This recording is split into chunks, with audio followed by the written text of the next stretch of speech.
So, lumabas ako at tinesting ko tong tap to pay feature na to sa 3 merchant and ipapakita ko sa inyo kung successful ba ako o hindi.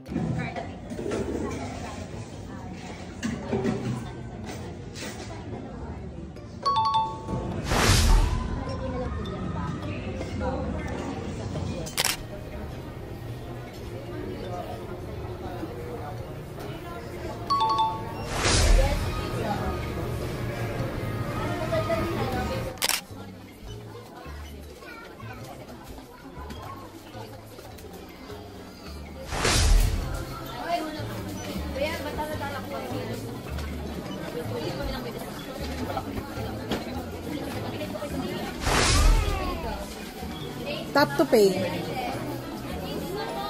Ay, naku.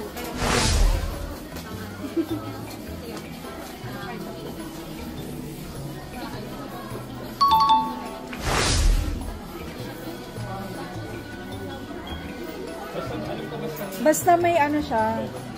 Nade-detect yan. Okay, so now na nakita natin na successful naman yung mga attempts ko gamit yung tap to pay feature. Ang ginawa ko dito is kapag magbabayad na ako, sinasabi ko sa cashier na credit card, tapos pag prinisend na sa kanila yung terminal, itatap ko yung phone ko bigla. And automatic na nagpe-pay na yung phone ko using the NFC or the tap to pay feature.